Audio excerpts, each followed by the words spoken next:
So I've just finished welding up the parts that I started the last time where I ran out of gas, and I also installed the top tube where the top part of the cylinder will mount to. Therefore I ordered these bearings, but I originally planned to make these parts my own without bearings. These ones are much wider than what I've planned to make, so they actually fit around this tubing. I'm using this as a benefit as I now can make it adjustable left to right, like this. And I'll just make a blade to put on top of here, and I'll drill and tap this blade to screw these screws directly into it, so I can position it wherever I want.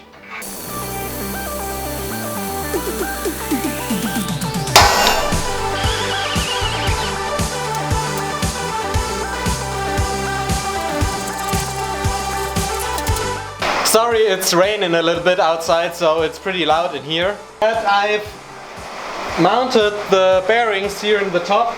It was a little tight with the two bolts on the two sides, so I had to grind this down a little bit in the top. But that wasn't much, and now it fits. The next part is then the hydraulic oil tank. I drilled 2 holes into the tube that will be the hydraulic oil tank, one for the filler and one for the connection to the hydraulic pump. I stuck the connector for the pump a little bit through, so the pump won't suck the dirt from the bottom of the hydraulic tank. So I've actually managed to install the hydraulics. The next step is to fill in the hydraulic oil, but before I want to show you what I've actually done. Over here we have the hydraulic cylinder and the hydraulic pipe that comes in here. That goes over there to a kind of a valve where I can adjust the maximum speed of the lifting table that it goes up and down. And from there it goes to the pump that I've installed over here. I've just welded on this little tube here and screwed the pump to it. So it has enough distance with the pedal to the frame. And so here comes the line from the cylinder, and this is the pipe that comes from the hydraulic oil tank that I installed over here.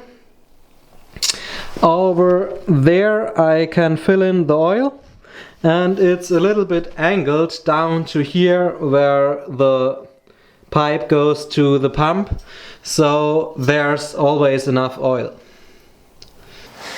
And now it's time to fill in the oil and see if it actually works. I'm pretty excited about that.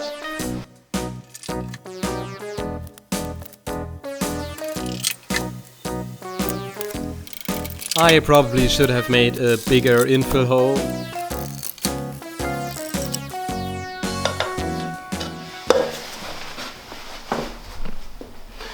I think that's enough for now.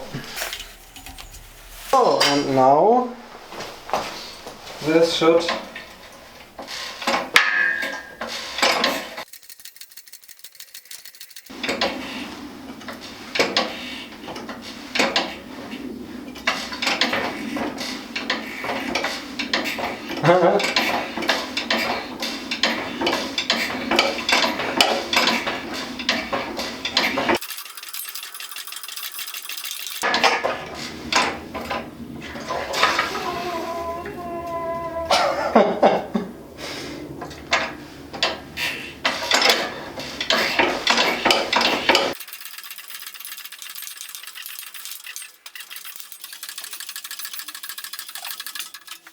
This is so awesome. This is very, very awesome. And it looks like there are no leaks so far. That's also very good.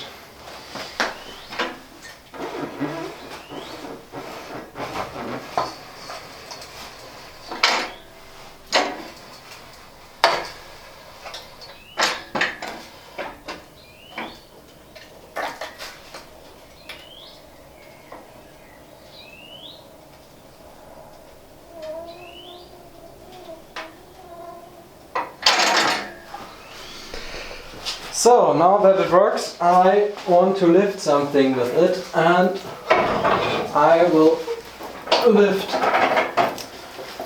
this 240 kilogram heavy steel plate.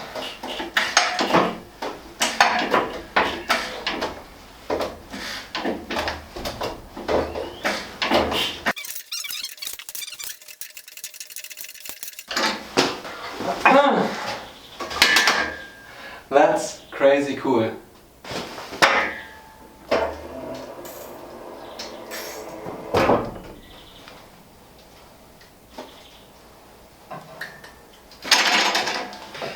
So now that the frame is almost finished and the mechanics are all working, it's time to think about the tabletop of the lifting table.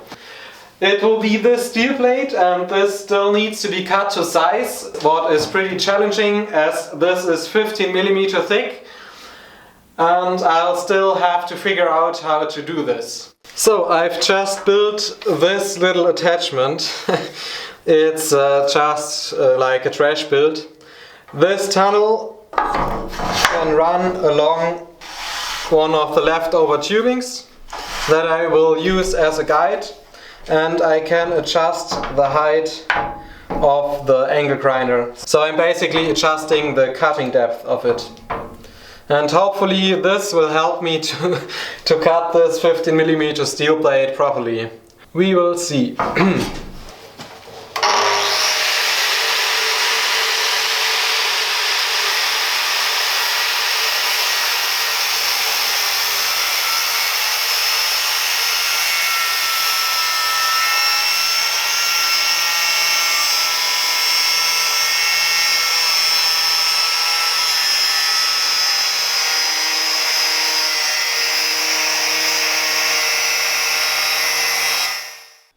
After the first run, I piled over the grinding disc and the occurred line and tried to bend the pivot axis so that the grinding disc is parallel to that line. So basically just bending this scrap build till the grinding disc runs in the right direction.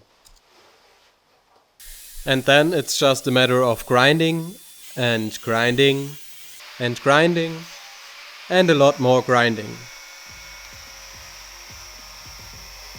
Till I'm finally through.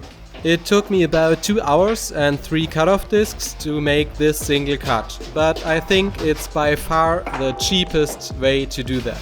And the result is surprisingly well, and it still got a lot better with the experience with the next few cuts. That's it for now. In the next video you'll see me welding the sides to the tabletop and drilling all the holes, and we will probably finish the lifting table. So stay tuned for that one, and good luck with your projects.